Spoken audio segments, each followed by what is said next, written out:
एक वक्त का खा लेते हैं, दूसरे के सोच में है कि अल्लाह अल्लाह वारिस से अल्लाह दे देते हैं। जी नहीं, गरीब का कोई नहीं होता, ना चाचा ना ताया, अमीर के ही सारे होते हैं। इंतहा की मुश्किल है। बहन मेरी छोटी है, वालिद मेरे बीमार है, तो उनका दवाई का खर्चा ही नहीं होता, तो खाने पीना तो दूर की बात है। अगर कोई अल्लाह का नेक बंदा इनके सर पे हाथ रखना चाहता है, इनके साथ निकाह कर सकता है और इनके घर की जिम्मेदारी उठा सकता है, तो स्क्रीन पर शो होने वाले नंबर पर रब्ता कर सकता है। अस्सलाम वालेकुम नाज़रीन, आपका मेज़बान मुजाहिद नयाब आपकी खिदमत में हाजिर है और आप देख रहे हैं एमएन पॉइंट। नाज़रीन, मेरे मुल्क पाकिस्तान के हालात इस कदर मैं कहता हूँ कि गुर्बत के आलम में जा चुके हैं कि मीडिया पर हर दूसरे गरीब घर की बच्ची को आना पड़ता है।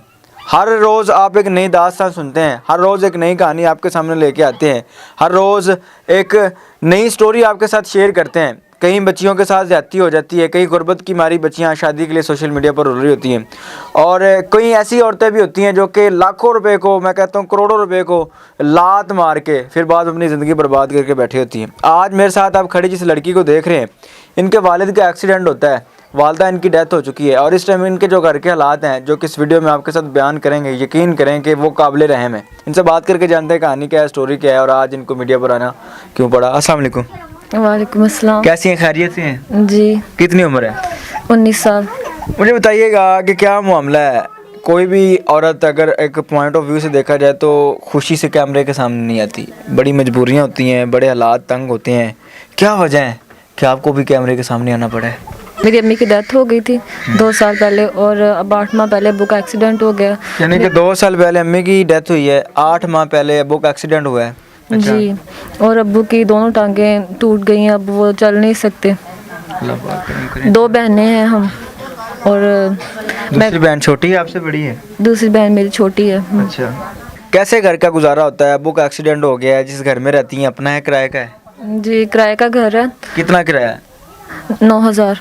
9,000 किराया है? जी। कैसे किराया देती हैं? इतने तंग हालात हैं। वो भी आप कह रही हैं कि उनका एक्सीडेंट हो गया है, काम वगैरह कर रहे हैं, 4 रुपए पे हैं, क्या हालात हैं उनके? नहीं, अब्बू मेरे काम पे नहीं जा रहे। कैसे गुजारा होता है फिर? मैं ट्यूशन पढ़ाती हूँ और सिलाई करती हूँ, और उनमें से पहले तो गुजारा बहुत मुश्किल से हो जाता था, और अब मेरी सिलाई मशीन ख़राब हो गई है, तो अब बहुत मुश्किल है, गुजारा नहीं हो रहा। ट्यूशन से कितने पैसे कमा लेती थी? मैं ट्यूशन से और सिलाई से तकरीबन 15-16 हज़ार 15-16 हज़ार कमा रही थी, यानी कि हलाल का कमा रही थी, अच्छे तरीके से कमा रही थी। जी। अब क्या वजह बनी है? सिलाई मशीन को क्या हुआ है? सिलाई मशीन ख़राब हो गई है, तो मैंने 2-3 जगह चेक करवाई थी, तो नई लेनी पड़ेगी, ठीक नहीं हो सकती। हालात क्या हैं? जब इस तरह के हालात आते हैं तो जो रिश्तेदार होते हैं, चाचे ताए होते हैं, वो सर पे हाथ नहीं रखते? जी नहीं, गरीब का कोई नहीं होता, ना चाचा ना ताया, अमीर के ही सारे होते हैं, गरीब के सर पे कौन हाथ रखता है। कितनी देर हो गई है कि सिलाई मशीन भी ख़राब है और ये सारा निज़ाम जो घर का है, जो कि इस टाइम बकौल आपके धर्म भरम हो गया है, कितनी देर हो गई है? ये 8 माह हो गए, 8 से 9 माह। 8 माह से आप फिर कैसे गुजारा कर रही हैं? क्योंकि सिलाई मशीन कह रही थी कि आप जब चलती थी तो 15-16 हज़ार रुपये आप महीने का कमा लेती थी। कैसे गुजारा कर रही हैं? 8 माह कैसे गुजरे हैं? 8 माह से ना 5 माह हो गए मैंने घर का किराया नहीं दिया, और घर का निज़ाम नहीं चल रहा, बहुत मुश्किल हो गई है।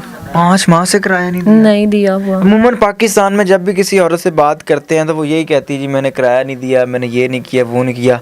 सच्ची बात बता रही हैं आप? ये रियल है? जी रियल है। पक्की बात है? जी। तो किस तरह गुजारा करेंगे जब 5 माह का किराया नहीं दिया और ऊपर से जो है मशीन भी ख़राब हो चुकी है? बच्चे वगैरह भी पढ़ा रही हैं कि नहीं पढ़ा रही? मैं ट्यूशन पढ़ा रही हूँ। पढ़ाती हैं? जी, उससे ही गुजारा थोड़ा बहुत हो रहा है। छोटी बहन की कितनी उम्र है? छोटी बहन की 12 साल। 12 साल है? पढ़ती है वो? जी। आप कितना पढ़ी हैं? मैट्रिक। मैट्रिक की हुई है। मुझे बताएं कि इस टाइम जो घर के मौजूदा हालात हैं वो कैसे हैं? मुश्किल है, बहुत मुश्किल से गुजारा हो रहा है। खाना पीना कैसे होता है इस टाइम? तो बहुत मुश्किल है हालात। खाना पीना कहाँ से होता है? एक वक्त का खा लेते हैं, दूसरे के सोच में है कि अल्लाह वारिस से अल्लाह दे देते हैं। नाज़रीन, एक तरफ मेरे मुल्क पाकिस्तान को छोड़ के पूरे अगर मुसलमानों की बात करें, ऐसे ऐसे मुसलमान हैं जो कि अय्याशियों के लिए लाखों रुपए उड़ा देते हैं। दूसरी जानिब यही बच्ची ले लें, बकौल इसके कि एक टाइम का खाना खाते हैं, दूसरे टाइम के लिए सोचना पड़ता है कि आना कहाँ से। मेरे अल्लाह ताला ने वादा किया रिज़्क़ का, वो ज़ात नवाजने वाली है, देने वाली, उसने देना तो है ही है, जिस हाल में मर्ज़ी दे। मुझे बताएं कि कौन फिर करता है आपके लिए, कहाँ से ये सारा कुछ अफोर्डेबल होता है, खाना वगैरह कैसे, ये चीज़ें सारी आप करती हैं घर के लिए, घर का निज़ाम इस टाइम कैसे चल रहा है? इंतहा की मुश्किल है। बहन मेरी छोटी है, वालिद मेरे बीमार है, तो उनका दवाई का खर्चा ही नहीं होता, तो खाने पीना तो दूर की बात है। 19 साल आपकी उम्र है, तो आपने शादी नहीं की? कोई अच्छा रिश्ता ढूंढ के उससे शादी कर लें जो कि सहारा बन जाए आपकी बहन का, आपके वालिद का। गरीब के घर कौन आता है? सारे जहेज को देखते हैं। अभी नफ्सा नफसी का दौर है, हर बंदा अपनी प्रॉपर्टियाँ, अपनी जायदादें सारे सिलसिले में पड़े हुए हैं, और गरीबों की बच्चियाँ घरों में बैठे बैठे बूढ़ी हो रही हैं। बूढ़ी ना, गरीबों की बच्चियाँ घर बैठी बैठी बूढ़ी हो रही हैं। इस टाइम ये 19 साल बच्ची है, बेटी है, और अपने वालिद की कफ़ालत के लिए, क्योंकि वो 4 भाई पे पड़े हैं, घर के हालात ऐसे हैं कि जो कि आपसे बयान किए यकीन करें कि काबिल रहम है। वालिद का एक्सीडेंट हुआ है, 4 पे पड़े हैं, और इनकी सिलाई मशीन जिससे ये काम करके घर का निज़ाम चला रही थी, 7 बच्चों को ट्यूशन पढ़ा के जो घर का जो थोड़ा बहुत होता है वो चला रही थी। इस टाइम तकरीबन स्टक हुआ पड़ा है, ख़त्म हुआ पड़ा है, क्योंकि सिलाई मशीन ख़राब हो गई है। अगर सिलाई मशीन आपको नहीं लेके दे दी जाए या ठीक करवा के दे दें, ठीक हो जाएगी सिलाई मशीन? जी नहीं, वो ठीक नहीं हो सकती, नहीं लेनी पड़ेगी। इतनी ख़राब होगी, क्या हुआ है उसको? वो थोड़ी पहले पुरानी थी, तो मैंने भी यूज़ की है, तो अब वो थोड़ी ज़्यादा ख़राब हो गई है।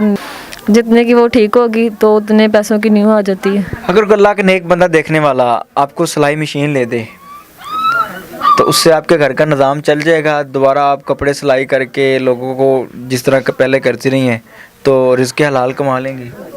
जी पक्की बात है जी। अगर कोई हमारी ये वीडियो देखने वाला अल्लाह का नेक बंदा जो कि आपके सर पे हाथ रखे, आपको हलाल रिश्ता निकाह में अपनाना चाहे, तो शादी कर लेंगी उससे? जी, पक्की अगर बात? सपोर्ट कर सकता है तो सोचा जा सकता है। पक्की बात है? जी कोई धोखा, कोई फ्रॉड वाली बात तो नहीं है? नहीं। लेकिन ये गांव के लोग हैं, सीधे साधे हैं, इनको कोई लंबी चौड़ी कहानियों का पता नहीं होता। मुख्तसर सी बात ये है कि हालात इनके बड़े तंग दस्ती की तरफ हैं। वालिद इनका 4 पाई पे पड़ा है, छोटी बहन है, उनको पढ़ा रही हैं, जितना हो सकता है उतनी इन्होंने मेहनत की है अपने घर के लिए, अपने वालिद के लिए। और यकीन मानिए कि अमीर अमीर होता है, गरीब गरीब होता है, इस बात का तब पता चलता है जब हालात आते हैं। बकौल इनके के चाचे ताए सब छोड़ गए हैं, सिर्फ इसी वजह से कि गुर्बत है। वालिद जो है वो मजदूर हुआ पड़ा है, और भाई नहीं है आपका कोई भी। भाई तो बड़े सहारा होते हैं, भाइयों के साथ ज़िंदगी जो है वो बड़ी खुशहाल होती है। भाई नहीं है आपका? जी नहीं। भाई है ही नहीं है? नहीं, सिर्फ 2 बहनें हैं। जी। नाज़रीन, अगर वीडियो देखने वाला अगर कोई अल्लाह का नेक बंदा जो कि इनके सर पे हाथ रखना चाहे, इनके घर के लिए कोई किसी किस्म की इमदाद कर सकता हो, या इनकी शादी के लिए कोई किसी किस्म की इमदाद कर सकता हो, या इनको सिलाई मशीन लेके दे सकता हो, तो स्क्रीन पर शो होने वाले नंबर पर रब्ता कर सकते हैं। अगर कोई अल्लाह का नेक बंदा इनके सर पे हाथ रखना चाहता है, इनके साथ निकाह कर सकता है और इनके घर की जिम्मेदारी उठा सकता है, तो स्क्रीन पर शो होने वाले नंबर पर रब्ता कर सकता है। इस वीडियो से आप क्या सीखते हैं, अपनी कीमती राय का इज़हार ज़रूर कीजिएगा। देखते रहिए एमन पॉइंट। अल्लाह निगहबान।